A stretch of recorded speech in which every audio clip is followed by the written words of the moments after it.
Welcome back to the Art of the Flying Eye podcast. On today's episode, we'll be talking with Ross Epstein, also known as Luku the Mad now. Ross worked with me as a piercer for years in the first shop that I ever worked in. Ross joined us via phone call on his way traveling across the country, and we got to swap stories about the time that we worked together, and we get to find out what he's been doing since. So stay tuned.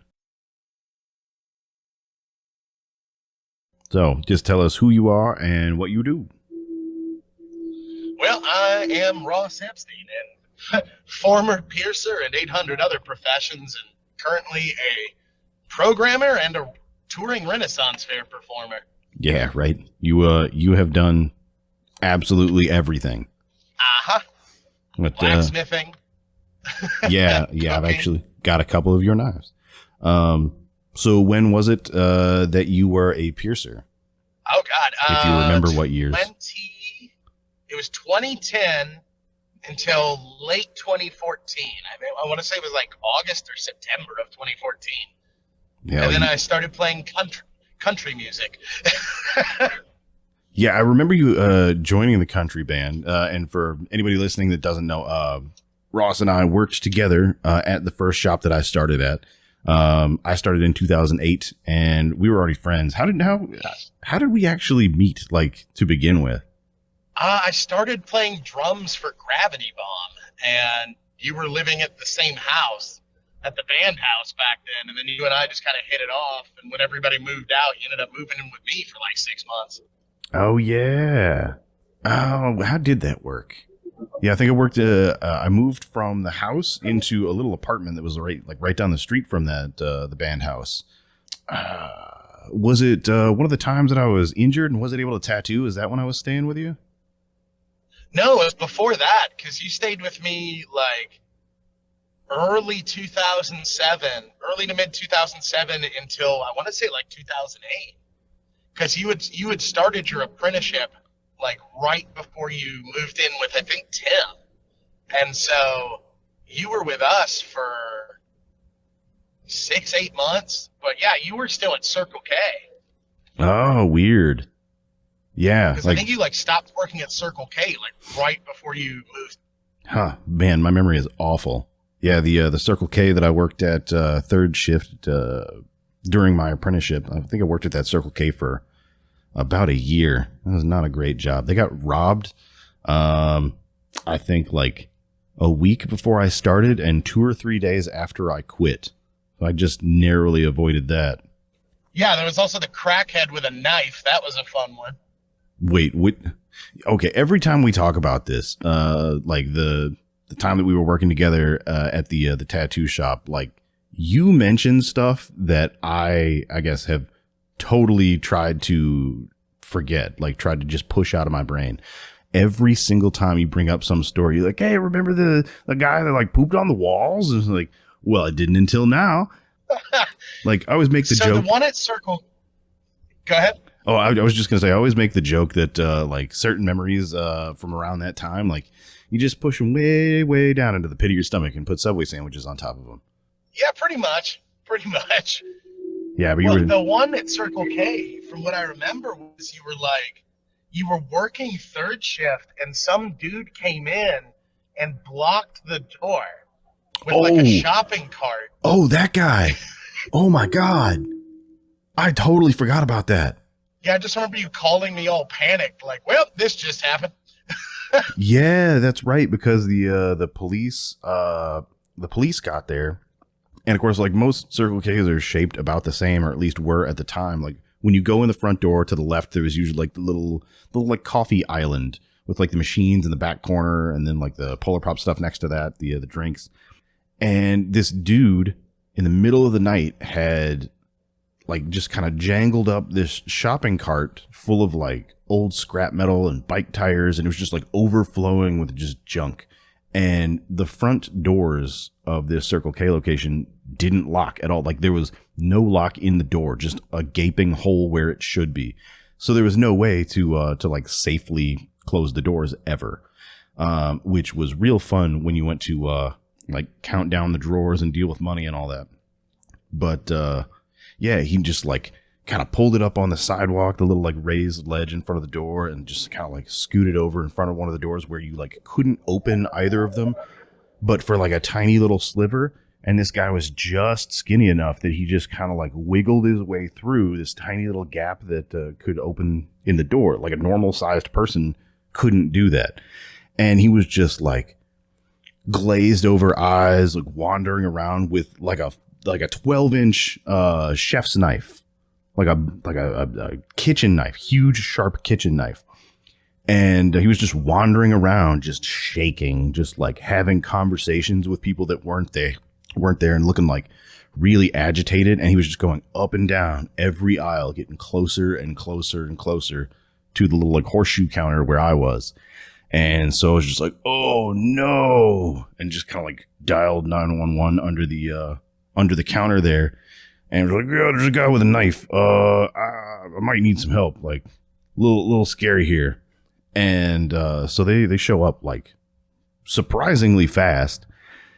And like just rip the shopping cart full of junk away from the door, barge in, and like these two police officers are on either side of the coffee counter. This guy had made his way over by the coffee machines. Either side of the coffee counter, guns drawn, and he's just like just yelling nonsense and waving around this butcher knife over his head. Just screaming nonsense. And they're like, put the knife down! Put the knife down! And like the doors didn't lock, so like people getting ready for work, like construction workers and whatnot, were just coming through the door, and 99% of them totally unfazed. They would just walk over, get like a breakfast sandwich and a Gatorade, come up to the counter, kind of glance over at what was going on and say, what you got going on tonight? He's like, oh, you know, like crazed guy with a knife. And they're like, you need any help? Nah, it looks like they got it. Cool. See you tomorrow. And that was the end of it. Like, people in this area are just totally unfazed by that. It was crazy. I mean, that's just kind of that part of town. It's part of the majesty that is that area. Oh my God. So, fun fact, I'm actually around that part of town again. So, hoping to have some adventures. Well, at least working third shift Circle K this go around. Yeah, right. Yeah, I've upgraded a little bit. Yeah, now you just got weird tattoo shops. Yeah, and for real, 99% of those are from the first shop like that we worked at. Like the second shop that I moved to from there was like an appointment only kind of art centric shop, and we didn't really get those like that type of clientele. It was like kind of upscale nurses and doctors and like business people that wanted like full sleeves of like cool artsy stuff. We didn't get a lot of people like coming in like zanned out of their minds, like pooping their pants and stuff. No, that was the first shop. Yeah, that shop was just, I loved that shop and loved working there, but oh my God, the insanity. That and the sister shop were a source of majesty for weird stories. Yeah. And like, what's great is at this point, I do renfaires a good chunk of the year, like from the Northeast all the way to the Southern Florida. And I mean, I've seen some weird shit, but like in that 4-year period at Ageless, just, I got nothing. Right. In the renfaire world that compares to that crap. And the shop itself was awesome. Like there were so many good artists, so many good piercers that work now currently at that shop. And it was just something about some of the clients like around that era. 'Cause I mean, like from talking to some of those folks recently, like within the past year or so, it seems like they don't deal with any of that stuff anymore. So I think you and I got there like right at that magic time to just catch all of that. Oh yeah. Well, I can remember the first time I ever went up to Corridon. Like, cause I think it was my first time doing anything at Corridon was when that guy came in who had like pierced his tongue with a nail. Oh God, that guy. I'm going under an overpass in case I lose you. Fair enough. Fair enough. Oh, and being cut off by a GMC truck. If you're listening to this, GPL license plate GMC truck, go to hell. Way to call him way out. Put it on the internet forever. Well, I only read the first 3 of his license plate. Then it's not doxing. Yeah. Fair enough. You're only halfway there. But living on a prayer. Yeah. Okay. Go ahead. So yeah, the tongue piercing story. My first time at the shop in Corydon, because the shop that he and I were talking about, there were 2 of them owned by the same guy, and the Corydon shop is magic in and of itself just because of the area. And some guy comes in and like talking like, to use a Shaynism, like he had a mouth of strawberry cheesecake mix, and he's just talking like this, like he can't move his tongue. And we're like, what's going on with your tongue? And he goes, I got my tongue pierced and now I can't talk. And we're like, okay, let's take a look at it. His tongue is solid white and smells just disgusting.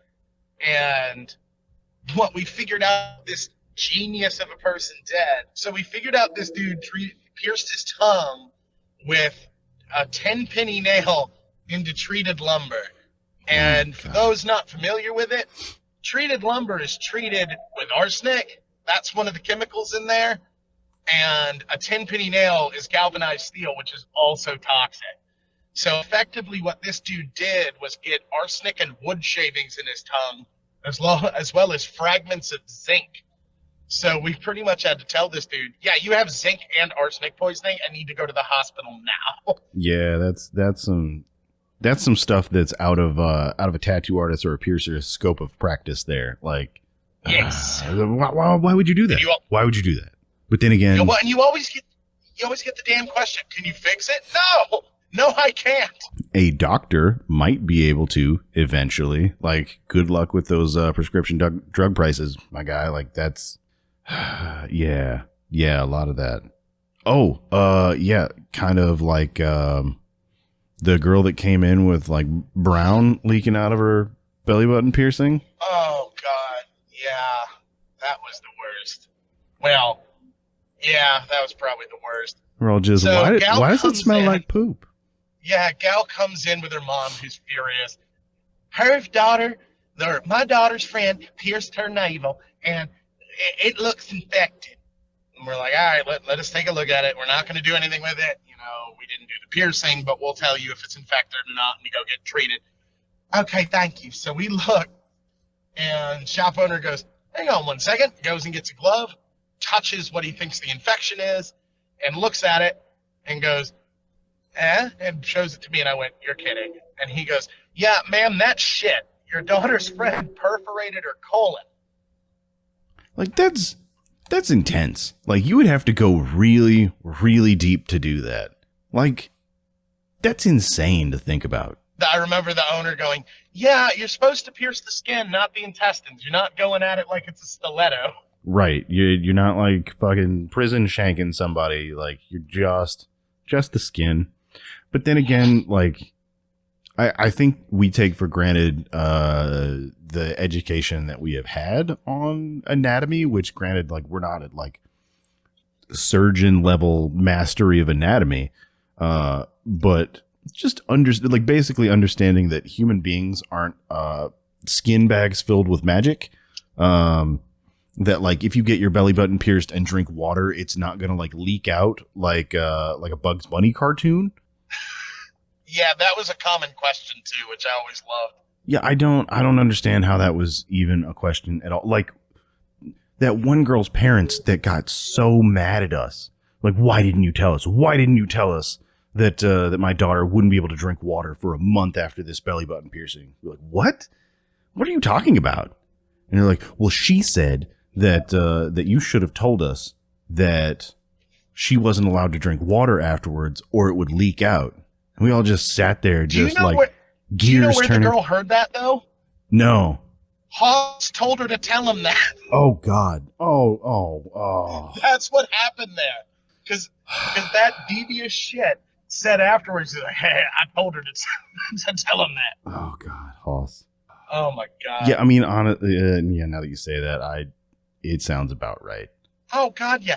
But yeah, oh, I remember that where the parents were like literally thinking it would be like a fucking Bugs Bunny cartoon with water just shooting out. Yeah. This just makes me Well, wonder that's why I like don't mess with people more. Like, why don't just like carry around like a circle of black poster board and just like toss it down in the road like a little wormhole? Like, better avoid this, might fall in there. People will walk around it. Oh my God. People will absolutely walk around it. I mean, well, in fairness, that's part of like subconscious survival instinct. Yeah. But yeah, you can absolutely Bugs Bunny people. It's like that episode of Community where Troy almost runs into the brick wall because Abed's like, I'm in cartoon land now. Like, people will behave in weird ways. Yeah. Well, I mean, like avoiding things on the sidewalk anyways. I remember the psychology behind it's weird. Partially, if people see something out of the ordinary where they think they might be getting watched, they will avoid touching something. Like if you, there was an experiment where people put a wallet just brimming with money, just cash just overflowing out of it on a sidewalk. And like almost all of the time, people would just pick it up and walk off with it. But as soon as they took sidewalk chalk and drew a circle around it, like no one touches it because they think someone's watching it. Like there's that element of intention. Like they put it there intentionally. Like they know it's there because they circled it. It's like that Clerks bit where he puts the money on the counter and does the whole, please take the change you need, honesty, whatever, blah, blah, blah, blah. And he even says, he goes, people are more inclined to be honest if they think they're being watched. Yeah. Just put a little like plastic fake camera above it. To be honest, I know for a fact that will discourage people from taking money because there are a lot of stores that have fake cameras. Yeah. Because studies have found that they are just as likely to deter as a real camera that you can see as a real camera. Yeah. Except for Walmart, where people don't care anyways. Oh, yeah. Well, and what's funny is even at Walmart, some of those aren't real. Yeah, I'd believe that. I know, I used to know. I mean, you don't need 100 aisles of cameras. Like, yeah. Who the fuck cares if someone steals, like, a pack of gum and a Snickers? Like, let's be realistic. Like, the electronics section for sure, but... Apparently, they keep running files on everyone that they see stealing, and they wait until you have whatever the dollar amount is for it to become a felony in a given state. And then they have loss prevention stop you and charge you with a felony. That's hilarious because if someone's stealing candy bars, that's a fuckload of candy, at least in Kentucky, because that's 2,000 candy bars. Yeah, I mean, I don't even know what that amount is. Is it like $1,000? Like what is it? I think $2,000 of theft is a prosecutable felony, but even if it was 1,000, like you're talking about an Ocean's 11 heist, and you can divert the felony by popping open the box and being like, my calling card, and setting a Hershey's in the back of the empty truck. Oh my God. Like, I want to see that like low budget student production, like Ocean's 11 with Walmart and candy bars. Honestly, that would be a great plot for the Community movie that got greenlit. Oh my God, they actually greenlit that? Oh yeah, it got greenlit. Like they officially start filming into this year. No. Like they made a big announcement. They all basically simultaneously tweeted 6 seasons in a movie. And then they were like, yep, it's happening. And apparently Paramount Plus was like, yep, we're going to give you a big ass budget. Make a movie. Hell yeah. So, I mean, I'm so stoked because what's their season count? The only one not coming back is Chevy Chase. Yeah, that's okay. 6 seasons. It'll literally fulfill the 6 seasons in a movie. Rad. Yeah, if only Firefly could I'm so happy. Like a leaf on the wind. That's my unpopular opinion. Uh-oh. Firefly got canceled at the perfect time. If it would have gone for more than one season, it's Joss Whedon. Okay. Let's be honest. Yeah. And it wouldn't have been the magical fandom that it is. Because most people who got into Firefly only found out about it because of the Bring Back Firefly campaign right after it got canceled. Like, geeky fucks like you and I were watching it, right? Yeah. But most people I know saw Serenity first. Weird. Because I can remember when you lived with us and you were like, oh, have you seen Serenity? And I was like, no. And I started watching it. I'm like, oh, this is like that movie Firefly, or that show Firefly. And you're like, that's because this is a sequel to that. And I went, oh, that explains a lot. Yeah, Fruity right. Oaty bar for the win. Fruity Oaty bar, make a man out of a mouse. Do, do, do, do. Oh, Boop, boop, boop, boop. right. I don't know why that is still in my head. That's been like 15 years. 15 years. Because it's a great song. I still have the image of like the little stupid octopus thing. But you can't stop the signal, Mal. Can't stop the signal. Bloop, bloop, bloop, bloop. Yeah. Oh my God. Telemarketers. Wait, you do what now? Okay, back on Bluetooth now. Oh, I got a phone call from one of those stupid Medicare bullshit. Well, Also, advice to everyone on the phone, on this podcast listening. If you get a call from a telemarketer asking about Medicare, and they ask, how old are you? Tell them old enough to fuck your mom in the eye socket. They stop calling for a day or two. Intense. Probably Yeah, very, very, very effective, but intense, my man. Oh, I've done worse. Like, I no. pretended to be an 85-year-old man for the better part of 20 minutes. And at the end of it, they were just like, you sound really healthy for 80. I was like, that's because of all of your mom's box that I eat. And they hung up. Wow. It's because I eat my Wheaties and I don't masturbate. I masturbate on your mother. Okay, Carl. Carl! Oh, that's not the Carl I was going with. I was going with like too wicked Carl. Oh, wow. Gonna rock your body, in parentheses, till the break of dawn. Whittle-wah. Yeah. That one. The Aqua Teen Hunger Force one. Hand banana. Rock your No. body all night. I want to be called spaghetti. I was talking to somebody about this the other day, about like all the weird shit, like the celebrity people that came into the shop and had weird fucking stories that bled over. Yeah. Like with Danzig and the feral cats and shit. What? Did Jameson ever tell you about that? Danzig and the feral cat incident? No. Like Jameson Beefcake from Guar Jameson? Yeah. No. So their tour bus driver, I'll have to send you a video because me and Johnny recorded a video of them talking about it years ago. Apparently, Guar's old tour bus driver drove for Danzig and said he was asleep at the hotel one time and he gets a call from like the stage manager going, you need to get to the venue right now. Danzig is under the tour bus. There's a cat under it. And apparently the tour bus driver shows up and Danzig's under the bus going, here, kitty, with a can of tuna.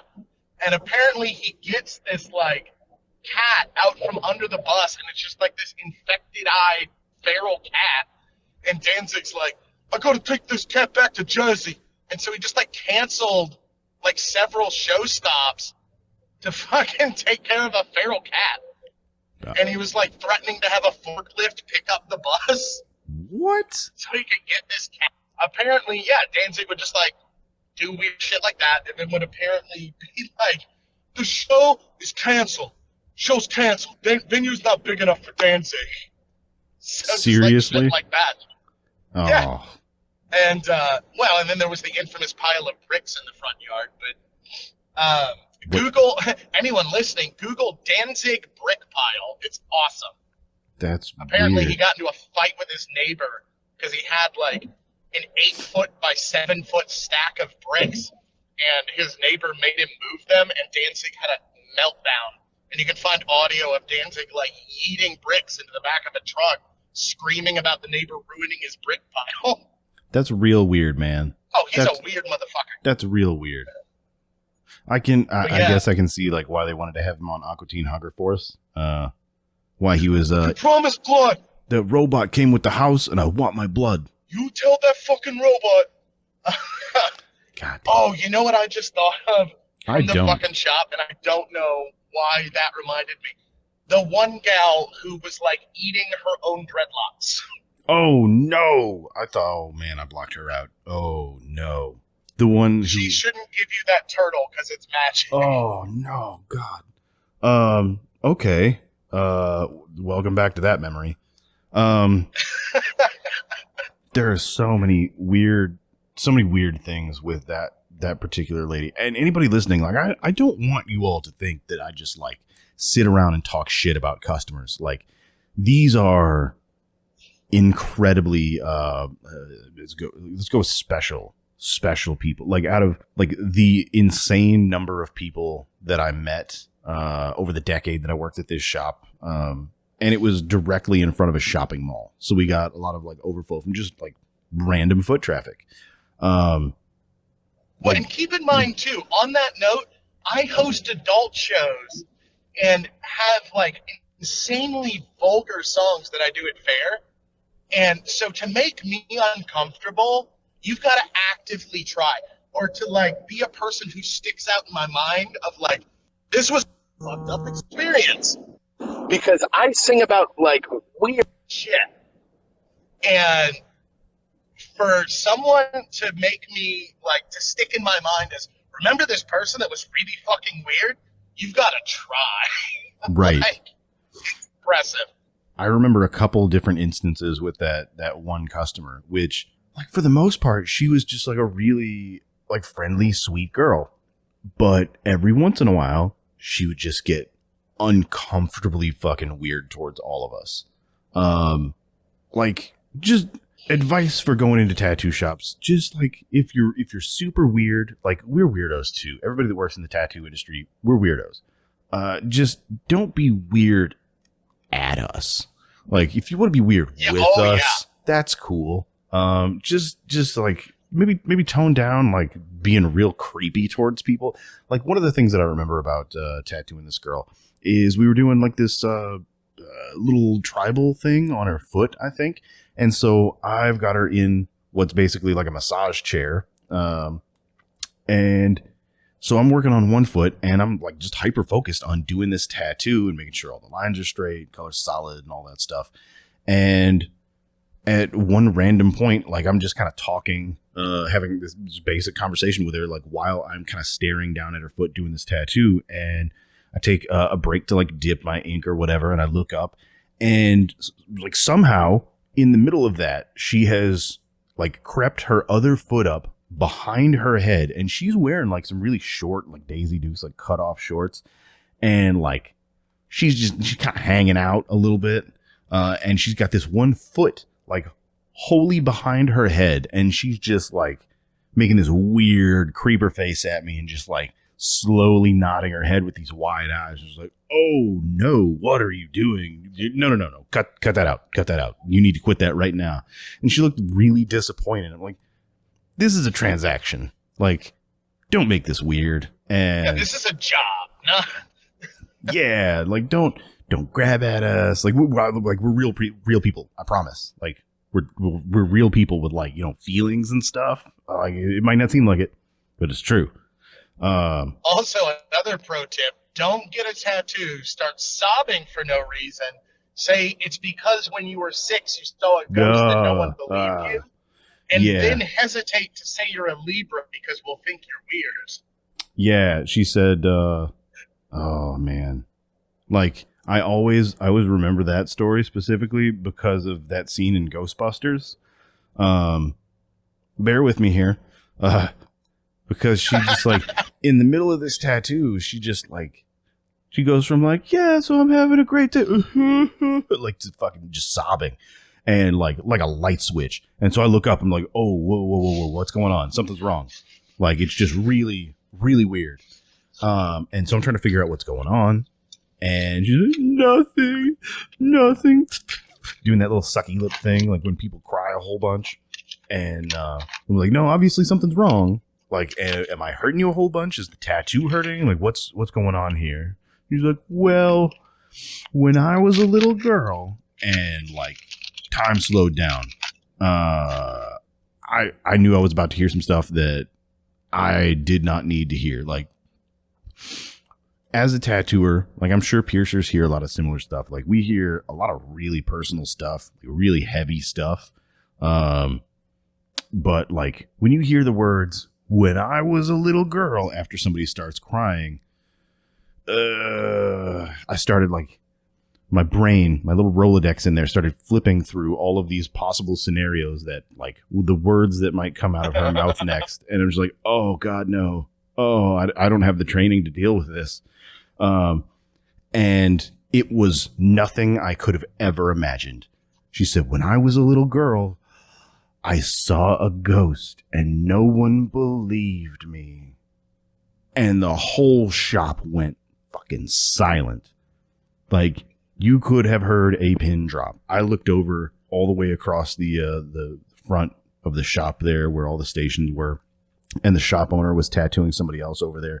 I look up at them, and like he and his client were just like wide-eyed, mouth hanging open, and it's like it's like that scene in Ghostbusters where like Ray turns the corner in the hotel for the first time and like sees Slimer for the first time, and like the cigarettes just hanging off his lip, and like he just can't close his mouth.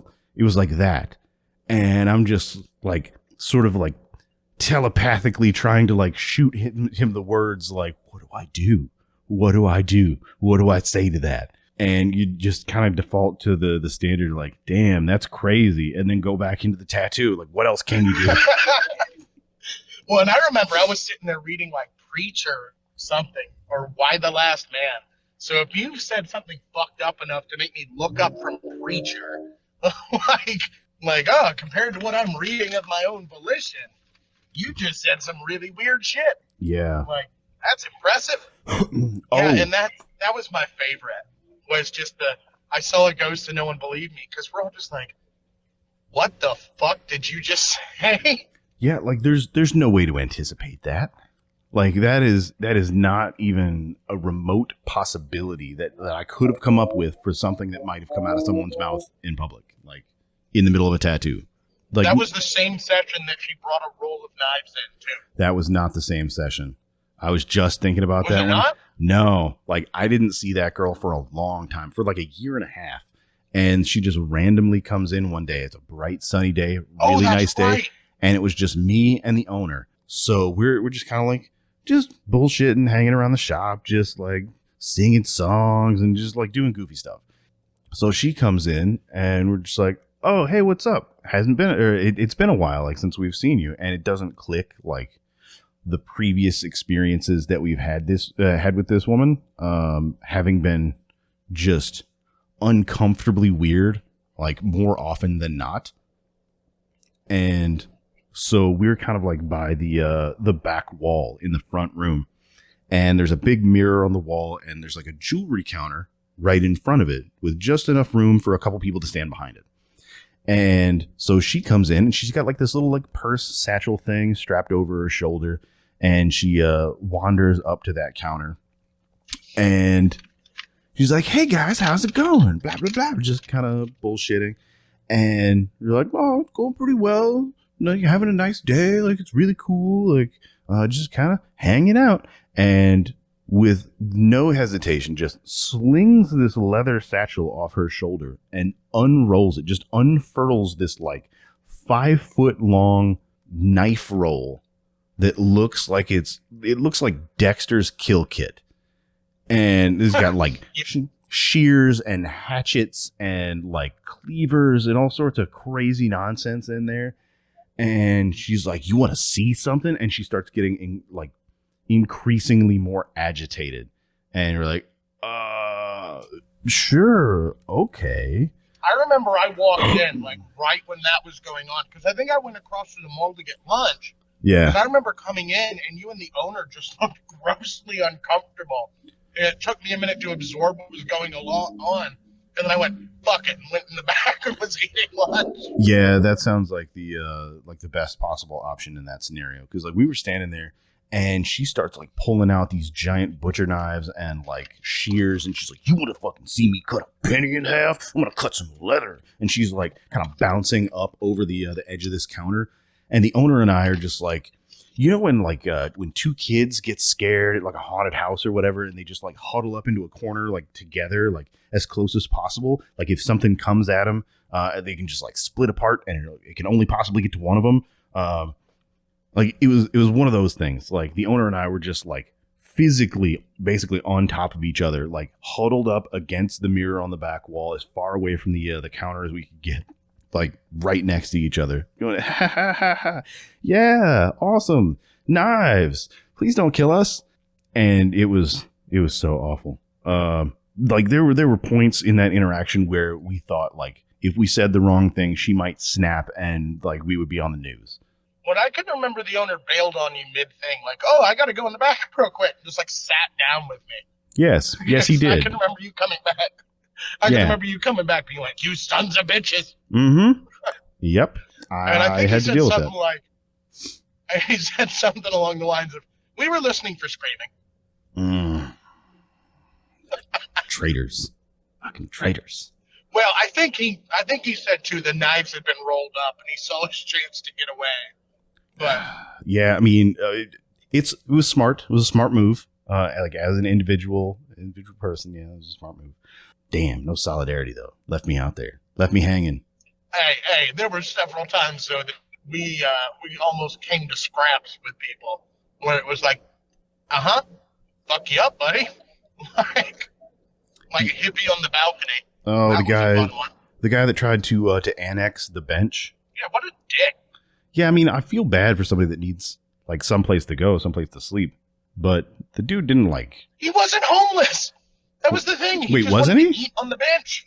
No, he's because I think it was the neighbor who said something about, "Are you homeless or some shit?" And he goes, "No, I have a house." It was just he wanted to sit there and eat his lunch, and didn't like that we said, like, "Dude, this is private property. You can't be there." He just wanted to eat his lunch. Like he had like multiple bags worth of stuff just spread out all over the bench and the concrete around it. That was all food and crap he bought from the mall. What?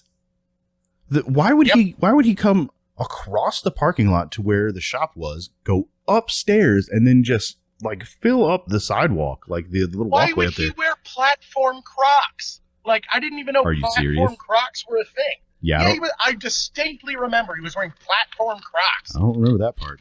Oh, I do. I had never seen that shit and still never have. Oh my god! What the hell is this dude doing? There's someone standing in like a pile of rocks under the overpass. What, really? Yeah, they're just like standing there. They're not homeless. It's just like they're just chilling on like a bunch of rocks. Everybody's got to have a hobby. Georgia, what a state. Everybody's got to have a hobby, man. But yeah, to make a story with that asshole short, we basically told this dude, you can't be on the balcony, it's private property. Or on the bench, it's private property. I mean, it's not. It's a public bench. You could if you weren't like spreading out everything you own all the way across the walkway and like blocking customers. Like if somebody just wants to sit on the bench and just eat their lunch, that's cool. I don't care. And I mean, that's kind of a good rule for anybody. Like if you're on private property and someone politely goes, "Hey, can we help you?" Don't be a dick right off the bat. Right. Like especially at a tattoo shop, because that's who do you think you are? You don't own the bench, man. Like, yeah, we do. Yeah, definitely. We actually did buy that. You don't own the sidewalk. Don't get in the face of a slightly unstable desert storm vet either. Oh, like, yeah. That wasn't a good decision. The guy that owned the baseball card shop, like, he was a good dude, but, like, real short-tempered. Like, I in the 10 years that I was at that shop, like, I don't know how many times you've seen it, but I could count at least 15-ish times that I've seen that guy, like, take people down to the parking lot to either fist fight them or try to fist fight them. Oh God, at least 5 or 10. And I mean, that time the guy got real nasty with him, and he came out with a fucking baseball bat and was like standing there like, "You want to go, buddy?" I'm like, oh God. Yeah, like, oh man, we're gonna watch this guy kill somebody. That's not cool. Yeah. Well, and then the dipshit. So back then, this guy probably weighed like 150 pounds. And I was like 360. I mean, I was a big dude. And he tried to push past me on the stairs.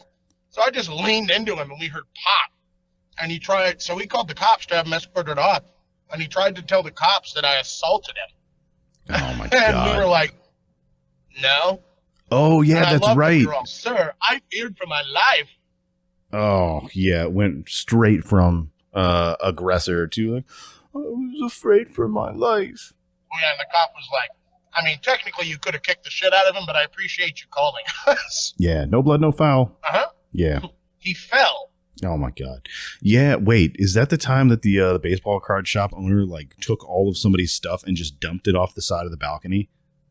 If by dumped you mean he frisbeed the dude's lunch into the dumpster from the second floor, yes. Oh man. Yeah. See, like a lot of these details I'm fuzzy on. I think I might have just repressed all of this. See, I took my way of repressing some of these horrible memories that are funny as hell in the future and just gone, ha ha, I joined the rent fair. And so, Oh man. Yeah. I mean, to be fair, Rennies are weirdos. yeah, they can be. I mean, to be honest, the tattoo shop was more of a hotbed of weird shit than most Rennies. Like, behind the curtain for a sec, you know, at most renfaire campgrounds, we all keep to ourselves and might, like, hang out and have a barbecue or, like, go out, hang out, something like that. But for the most part, it's, like, super, super chill. Whereas, like, an average day at the tattoo shop, you just kind of roll the dice, and are we going to have a normal day, or is someone going to eat their dreadlocks while they get a tattoo? Right. So, How many times honestly, how many times is the other piercer going to have to pull the demo tool out of the wall and run somebody out of the shop with it? Yeah, that too. Or will the other piercer spray himself in the face with mace to see what happens? Oh yeah, and then he put it on his steak to see what it tasted like on there. He went to Texas Roadhouse. He went to Texas Roadhouse, got a steak, and sprayed it on there because he figured out that it was capsaicin spray, basically like pepper, and he wanted to see if it was as hot as he thought it might be. You know, he actually still puts that on steak. Are you serious? Yeah, I talked to him about that a while back, and That's incredible. I just like brought it up, and he was like, "Yeah, I've done it since then." He's like, "In a pinch, it works." He's like, "If I'm out of hot sauce or something," I'm like, "Are you fucking kidding me?" But I mean, the stories that we could tell about him, like if we're honest. Well, like, I'm not going to throw his personal business out. But, right. I was just going to say, like, this is the dude that accidentally ripped open one of his like 5 vasectomies and held his own ball as his wife drove him to the hospital. Like, I don't see how capsaicin spray is really going to mess this guy up. Like, oh no, not at all. And I mean, honestly, the dude's like, realistically speaking, like I have a high pain tolerance, but holy shit. Yeah, he's on a different level with the whole pain tolerance thing. Oh yeah, like I'm pretty sure the Cenobites would look at that dude and go, "You're fucked up, man." And I can't teach you anything. And I think he would appreciate that. I feel like he would. I feel like he would be pretty all right about that. Oh yeah, like I watched the new Hellraiser, and that actually popped in my head for a second. When they were like, we teach the elevation of sensation or whatever. Yeah. And I'm like, it was like, hey. Man, I know someone who would give them a run for their fucking money. Yeah, it's like, hey, I know a guy. I got a guy. I got a guy. Yeah. I get you a guy by 3 o'clock with nail polish, dude. Yep. With nail polish. But yeah, like some of the stuff, he is the reason that I know what burning people smells like. Oh, God. Yeah. Yeah, like I got to help him with a brand. At one point, not shop affiliated. Pretty on brand. I hate you. That one burns. Ha-cha-cha. But yeah, like it smells like really good, expensive, like all beef hot dogs and burnt popcorn. The way that I know that smell is from blacksmithing. Oh, I would imagine so. So, also known as, oops, I dropped this on my hand. So when you were working as a piercer at that first shop, what was the first career change after that? Like, what did you go directly to from piercing? Honestly, country music. Because at the time, it was, what it boiled down to was the other piercer we were talking about needed the money more than I did. Because of, supporting his family and whatnot. Right. At the time, I was, like, in my previous marriage. And so he was working more days than me anyway, and I went to part-time because towards the end there, I was only there, like, 3 days a week by choice. And was like, you can work any days you want. And if he was like, I want an extra day, I was like, that's cool, I'll take the day off. And I was doing country shows and like fill-in gigs with what was it back then, Unleashed and Maloik, and I was doing 2 to 4 nights a week playing like cover shows in bars and shit, and was making pretty damn good money. And so I was like, other piercer, would you like to, basically just take it over? And if you need me to come in, I can. He was like, yeah. And then I finally was like, I think I'm going to make this my full-time thing. So that's all I did for a while. Yeah. And that actually started slowing down. So then I became the IT guy and operations manager for another place and doing more cover stuff. But I was there for about 4.5 years. So I was at, the first shop for 4 years, the operations stuff for 4.5, and then I became a, professional web developer, software developer, whatever you want to call it. And I've been doing that since. And then just like, I lost a bunch of weight, couldn't drink enough water to blacksmith, so I became, Luku the Mad Skull. Yeah. And that took off. So, been weird. How long have you been doing the renfaire stuff, like touring? Touring since, honestly, that really started last year. So 2019 was my first show, and that was basically me going, I wonder how that would work. And another show ended up booking me that into that year, Indianapolis. So it was Kentucky Highland Renaissance Festival, because I'd been going there for years, took a chance on me, and that's where I blacksmithed as well. And then Indianapolis Ren Fair, which sadly isn't around anymore because of COVID, they booked me, and then I ended up landing another smaller show. It was like a pop-up and a couple bar gigs early 2020, but that's really all that happened that year. And then Kentucky was able to open, but because of that, with COVID happening, it was this like weird, what's the way to put it? Like me being willing to do the Kentucky show during COVID was an insane career move, because I met a bunch of bands and became close to them. And then because people were coming to the Kentucky fair that never had heard of it, but we were like the only fair still open, I ended up getting booked at like Robin Hood Fair in Connecticut, which I ended up working with another band called the Jackdaws that had been at Kentucky in 2020. And they, like, I became closer with them at the show in Connecticut, and then ended up doing like a couple pop-ups in between, but also landing like Suncoast and Brevard in Florida.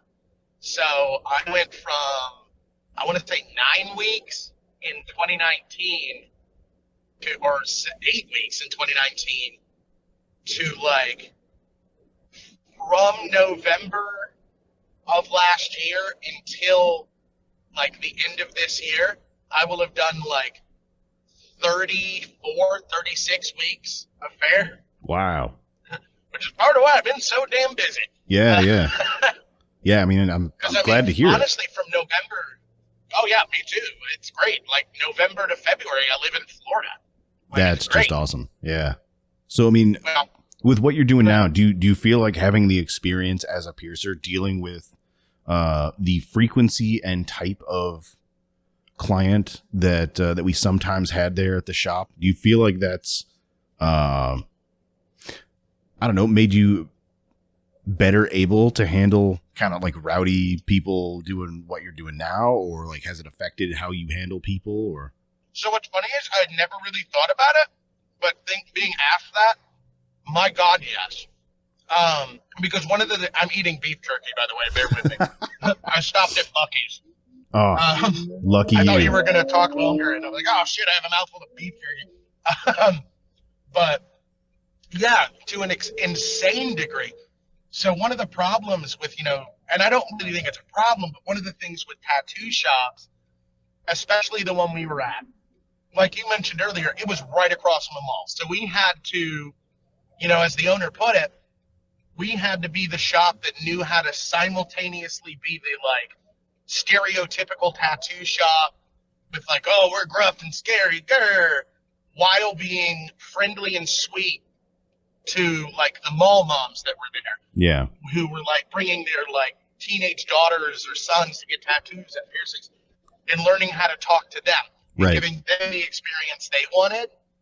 And then, also being able to be firm and polite at first about like, hey, your behavior's unacceptable. We're not dealing with that shit. Right. And being able to ride that line between the two, figuring out which side you need to be more on in a given interaction. Yeah.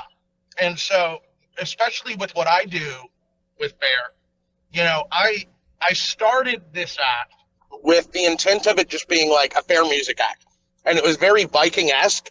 So, like, I would talk like this for the better part of the summer as doing Luku. And I kind of dropped that for numerous reasons. I got tired of fucking white supremacists asking me if I was like a skinhead. And Jesus. Long story short, my hair is really long, so I don't know why I got asked like if I was a skinhead and shit. It was very weird. But yeah, so I ended up, because of another act not doing it anymore, I started hosting the adult pub sing. Yeah. And so the first year, 2019, it was kind of like a rotating shift of me and like a couple other people traded off hosting it. But 2020, it was like, it's all you. And so that weird being able to like read people and go, have I got too close to the line? No. Okay. We're all comfortable.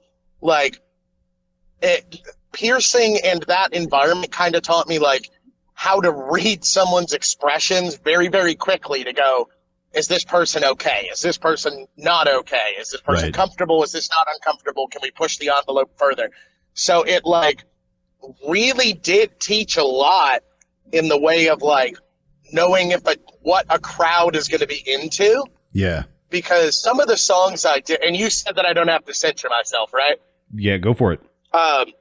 Some of the songs that I do range from like the bawdy to the just downright vulgar. And especially with the material that I do, I've got stuff that's bawdy to just like vulgar.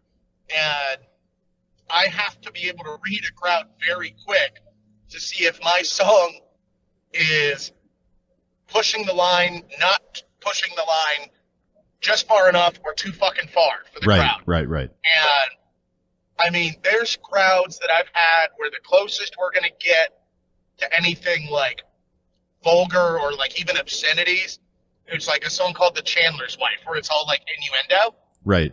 And then I've got crowds who I played like Fucked with an Anchor, where the crowd shouts fuck you, or Grandfather's Cock, where they shout what a cock. God, yeah. So like, and then like Mingle Corpse Song, which I don't know if you've heard that one. I don't play it very often.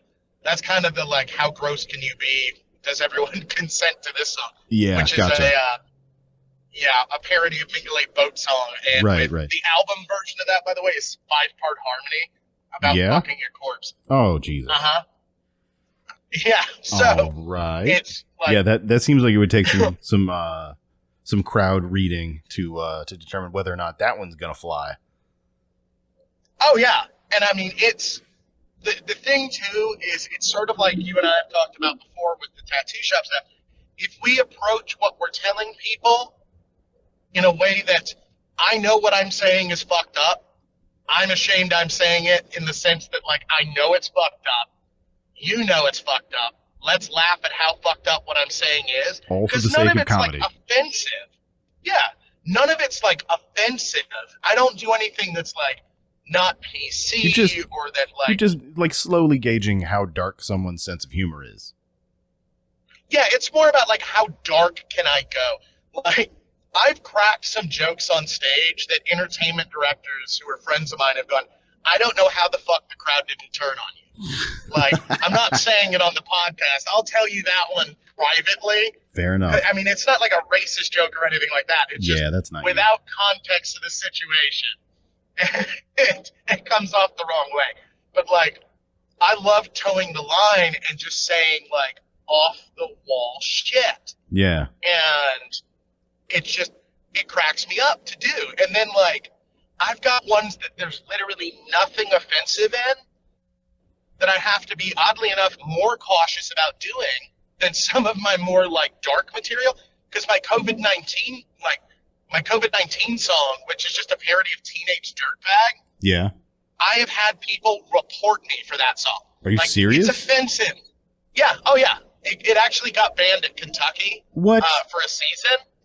Well, okay, I played it in 2020 at Kentucky, and the owner was like, okay, first things first, that song's funny as shit, but you're singing about a pandemic with a joke about you coughing because you have it in the middle of a pandemic. And I was like, point taken. Yeah. And so at the beginning of the 2021 season, I play it, and he goes, I told you wait 1 year, and I went, all right. I had someone offer me $200 to play it, even though it was banned. Yeah. I did not take it. Fair my enough. contract to Kentucky is worth way more than me. Yep. Understood. A joke. But my favorite, though, is the song Ya Ya Ding Dong Yeah. on the main stage in Kentucky. Not even because it's offensive. And the owner would flat out tell you this. He hates that song so much. And in 2021, every single final pub sing, I got heckled into playing Ya Ya Ding Dong. So that poor soul had to hear Ya Ya Ding Dong 14 goddamn times in a season. And he literally pulled me aside. He goes, do not play that. This was this year. He goes, do not play that song where people shout it. And I'm like, grandfather's cock? He goes, no, that song's fine. That one's funny. Oh my God. The one where people like screaming at you. And I went, which one are you talking about? He goes, the stupid ding dong thing. And I went, that's the one you're banning. Really? I got ding dong. Out of all of them. He like, out of all, and I told him, I was like, that's so funny. I was like, of all the crap that I say, you're just like, don't play that stupid song. And I was like, I mean, you're the boss, man. That's fine. But it was just so funny. Because I played it once at a different bar where he wasn't supposed to be. And he had said that was fine.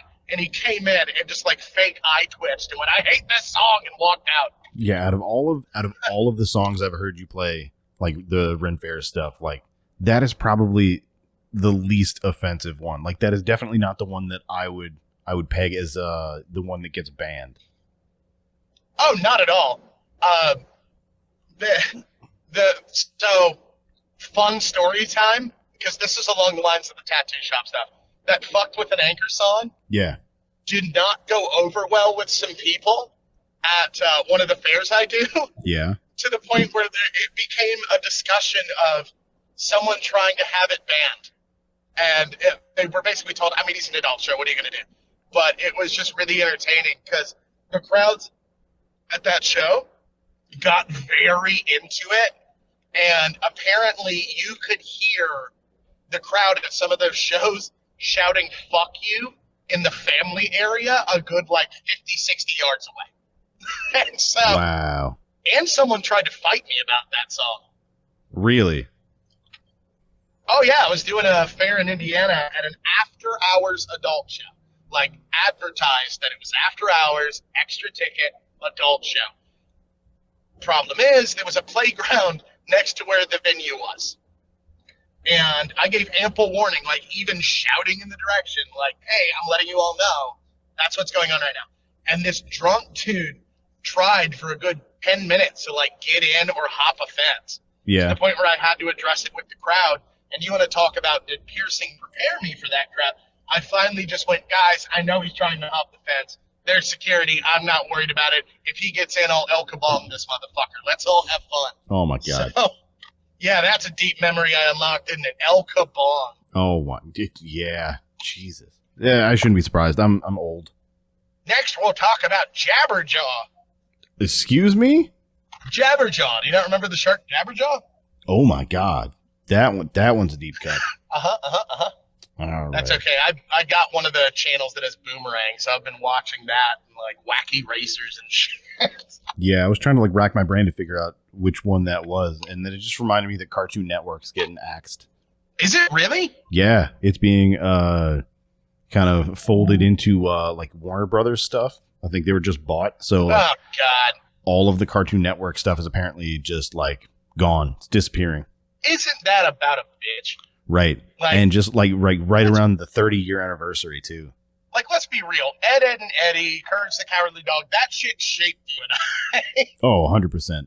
Like, or, I mean, we could go even deeper than that and say late 90s Nickelodeon is absolutely partly responsible for my sense of humor. Oh, yeah. And there was some weird stuff on there. Like looking back at it now, God, yeah. like it's objectively like just strange. Oh yeah, well, like Ren and Stimpy. Oh my or, God. you know, Rocco's Modern Life. Like, how old were you when you realized he was a phone sex worker? Like, yeah, like I was a whole adult when I realized that. Like somebody pointed that out, and I was just like, no, there's no way. There's no way that they would put that in a kid's cartoon. And yeah, like they pulled up on their phone like a little clip of it, and like some of the supporting evidence, like stuff from the background and all this. And it was like, wow, yeah, that's kind of messed up. But to be fair, though, oh yeah, like modern shows, like I guess if you want to consider Adventure Time modern at this point, which is kind of old too, there's some seriously adult stuff in Adventure Time. Oh yeah, And what was the one show?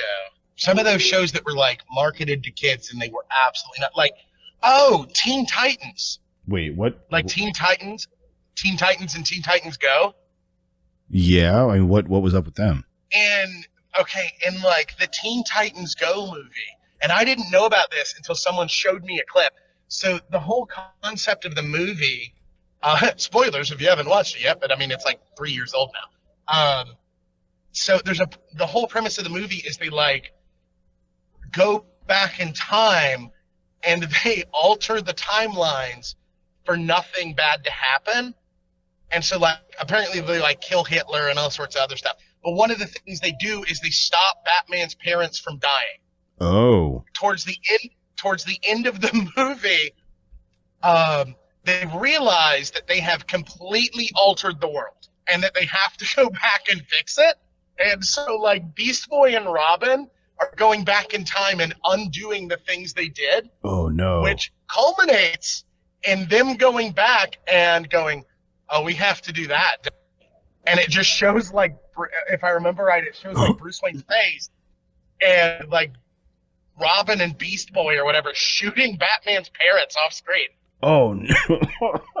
No. Like that is how it was explained to me. Yes. Oh, I need to go. I need to go rewatch that. That's nuts. Well, and Teen Titans Go is fantastic. Like I preferred the original because it was like really good like adaptation, but Teen Titans Go has some truly unsettling episodes that would give Courage the Cowardly Dog a run. Yeah. Like there's one with the tooth fairy where it's just like a dude who eats their teeth. Creepy. And it's like, yeah, it's grossly unsettling. And then plus there was the episode that had the song The Night Begins to Shine. Yeah. Which is, I will argue, the most valid 80s style song since like Kyrie Eleison. Like it is fantastic. I absolutely love Kyrie Eleison. That song is awesome. Which, by the way, Jameson, back to him, and Gwen thought it was Carry a Laser for a long time, which honestly makes the song more metal. Like I could definitely see that. Carry a laser down the road that I must travel in the darkness of the night. Like that's kind of badass. It's very like Star Wars-esque. Yeah, I mean, like my first thought was like a futuristic Man-O-War. Oh, now that's a cover that needs to happen. Just like someone doing Kyrie Eleison in the style of Man-O-War and just change it to Carry a Laser. Yes, I mean, to be fair, I think everything should be done in the style of Man-O-War. Just in general. National anthem, Man-O-War. Yeah. Barney theme song. Just sweet piccolo bass solo right at the beginning. Oh my God, that guy, and everybody's wearing. Oh, Joey DeMaio. Everybody's wearing fur loincloths. Did you know they were on? Do you remember Nick News? Nick News. Oh yeah. So Man-O-War back in the 80s was on Nick News. Man-O-War in their original like fur loincloths performed on Nick News in the 80s. Oh, that's real weird. Yeah, and it's great because it's like the kids panel that like sat in the studio to ask questions like are all around them and they're doing like Warriors of the World or something like that and just being like super cheesy like 80s metal in the best way. And then at the end they're like standing there all ripped and in their loincloths answering the kids' questions. Yeah, just all weird and oiled up. Yeah, with their like drawn on abs and shit. And so yeah, look it up. Everybody should look that up because it's great. Just Nick News, Manowar. I thought it was horse shit, and then I looked it up. Okay, and it's so absolutely true. Given some of their members' interesting proclivities that's come out Oh God. since then, I think that might taint that a little bit. Oh God, yeah, true. 'Cause Well, he wasn't in the band back then. Oh, like Mr. Mustache wasn't with him at that point? Oh no, Mr. Mustache wasn't in it. Like that was the original. Like I'm talking, it was like 1984. Oh. So it was like the original. Like they're all from New Jersey, Manowar. Yeah, fuck the dude you're talking about. That dude's a creepy bastard. Yeah. And I mean, we should have all known there was something wrong. Just look at that Manowar mustache. got interviewed. Yeah, right. We should have all known something was wrong when Manowar got interviewed and asked what they love about Belgium. And he said they have great waffles. Okay, I saw that going a No, little but bit. like I saw everyone else is like, oh, the architecture's great and the women are gorgeous and there's great scenery and the music here is wonderful, great sight. And then that fucking idiot just goes, they have really good waffles. I like waffles. Do you like waffles? Don't sue us, Perry Grip. Perry Grip. Wow, haven't thought about that in ages. Oh, and He's still around. Speaking of the tattoo shop, the days that the playlist would just go absolutely bonkers. Oh, Disney? Yeah, because it would go from like old school country, like Waylon Jennings, Hank Sr. Yeah, straight to like weird house music to like all of us doing like an impromptu Disney sing along. I can't believe we almost had to beat someone's ass over Disney once. Wait, which time was this? Oh, the dude who came in and was like shit talking us to the female artist in the shop. It was like, whose stupid shit is this? Who the fuck turned on Disney? And I was like, me, you motherfucker. Who do you think turned it on? Yeah. And he like tried to shit talk because we were listening to Disney. Like, buddy, I will wholly fuck your ass up onto the sea. Like, and that's so that's weird. where they'll find you. That's so weird though. Like the number of people that we'd have come in, because I remember a different dude come in and there was like some sort of 80s metal or something playing just off in one of the stations in the back, and the dude looks over at me while he's like flipping through the flash rack when the shop still had flash, and was just like, who listens to this garbage? What kind of asshole? I'm like, do you know where you are? Like some self-awareness. It was a very it was a very like what the hell's his name? I just drew a blank. Doc Holliday from Tombstone, like, I'm your Huckleberry. Like, it was very much one of those. Like, everyone's like, well, we all happen to really like the Beauty and the Beast soundtrack, you douchebag. Yeah, because it's good. Uh-huh. Well, and then my favorite was when fucking the Rednecks would come on. Of course it's your favorite. The dude who Cotton Eye Joe. Like to send people the 10-hour-long version of Redneck songs. Well, that and like weird crap. By the way, the video, the video I'm talking about, that's still on my page. It's just private. Yeah, we're not going to talk about that video. Oh, no. That was just me telling you. You can scrub this part out. Oh, I'm going to leave it in. We're not going to talk about that video. Everybody that's listening can just be really curious about it and never see it ever. That's true. And we can segue, like, where did you come from? Where did you go? Where did you come from, Cotton Eye Joe? Kentucky, and I'm still in fucking Atlanta traffic. Oh, dude, Atlanta is traffic. Like, the fact that I've been in Atlanta traffic almost as long as it took me to drive through Tennessee. Yeah, I don't know if I've ever actually been through Atlanta, but I mean, it's a cool area, but not sit in traffic for 2 hours. Cool. Yeah, I've heard that there are a couple of bigger cities down that way that the traffic's just ungodly awful.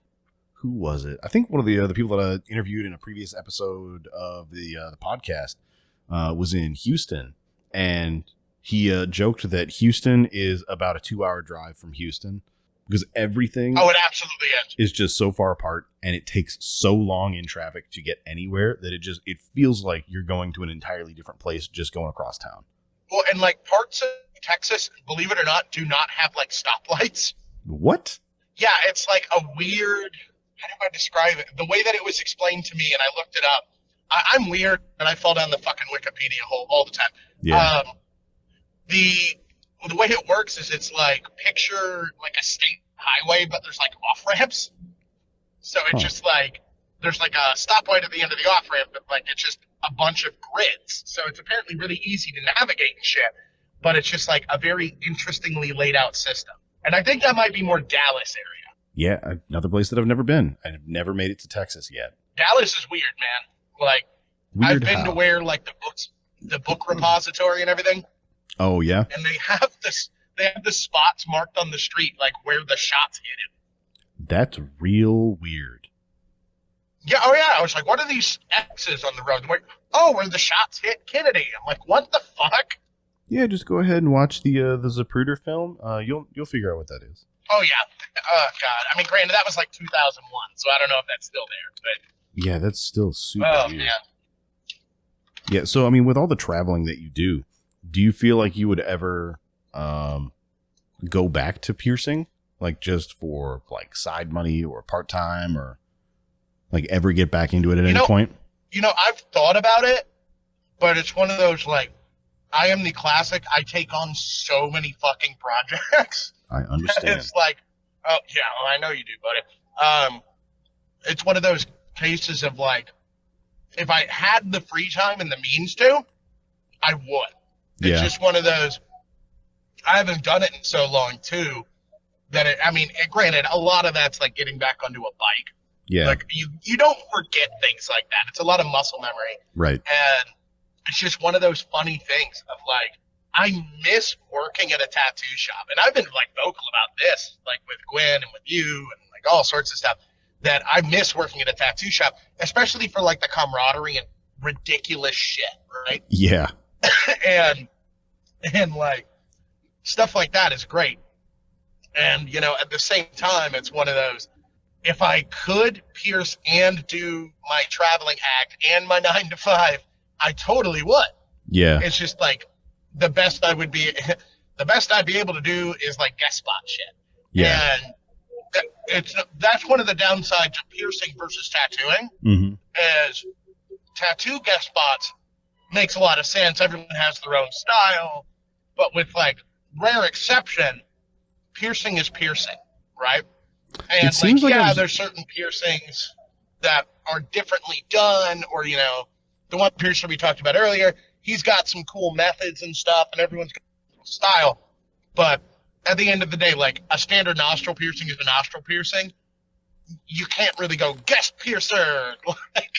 I don't know, man. It'd be weird. It seems like I've seen quite a few like guest spotting piercers here recently, especially within the past, like, I don't know, year or two.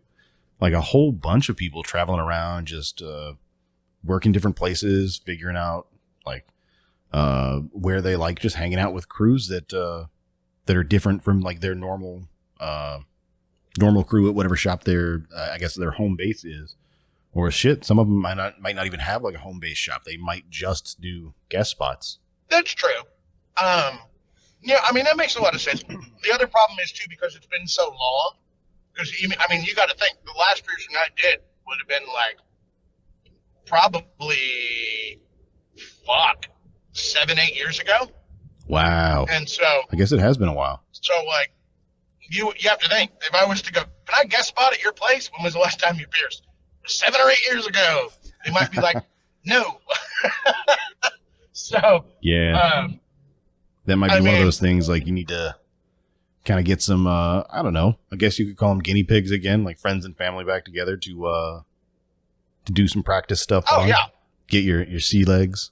Well, and you know, it's funny too, because like part of me is like, how funny would it be to advertise at a fair? Be like, and if you want me to stab you, come to such and such tattoo shop in Sarasota, Florida. Like, actually, yeah, that would be a good way to advertise, since you've already got a following for the renfaire stuff. There you go, Lacerated by Luku. That's my traveling company name. Jesus, I mean it's got a certain ring to it. A je ne sais quoi. Do you remember when we got insurance through the shop, and I put down my job title as prolific purveyor of perforations and piercings? Yep, it's pretty close to what I think. I mean, me and at least one of the other artists there do on our taxes every year when it asks what our job title is. Yeah, like I change it every year, and it's always something ridiculous. Like what was it you put? I remember one of them. Dermographic Skin Wizard, I think, has been one of them. Was it you who did Tatty Zapper? I think that was the old owner did like Tatty Zapper Supreme. Okay, I couldn't remember if it was you because I know there was like Skin Wizard. Someone put Ink Slingin' Yo. Like I remember that was one of them. Oh my god, that sounds about right. What the fuck is with this Semi's brakes? It sounds like Mickey Mouse being beaten with a stick. Woo! What a description that is. Whatever it was, it got real loud there for a second. It was the semi-truck's brakes, which was a little unsettling. But well, it is what it is. They can't all be perfect. Not all winners. They can't all be singers. That's a Primus best of CD. It's really good. Recommend it. Well, I figure we can go ahead and start wrapping this up. Where can people find more about you? Like maybe possibly find you at some of the renfaire stuff. Like where can people look you up? Oh God. Let's see. My website's a good place, which is lukuthemad.com. Luku. Okay. The Mad. Because it's hard to get people to spell Luku, let alone Scald. So I dropped that from the social media. Fair enough. I'll go ahead and look. link And that. I'm on everything. Yeah. Word. Like pretty much and, under. I'm on everything. I post weird shit on TikTok. So, pretty much. You've seen some of it. I like have. My covers. So under the same name, Luku the Mad. Yep. Fair enough. Yep. That's on everything. And I'll go ahead and try AOL to. keyword Luku the Mad. Fair enough. Wait, did you say AOL? AOL keyword Luku the Mad. Get out of here, old man. Well, you have quite a long drive still ahead of you. It sounds like to get to which renfaire is it that you're performing at? Oh, this isn't a renfaire. So this is I got booked to perform and it's because of Brevard Renaissance Fair down in Melbourne, Florida. But essentially, someone approached me at that and asked me if I would play their wedding rehearsal dinner. That's and awesome. I thought they were like, I thought it was your classic, oh, we're going to book you sometime. And so, like, I took the dude's card and, put it in my, pouch or whatever.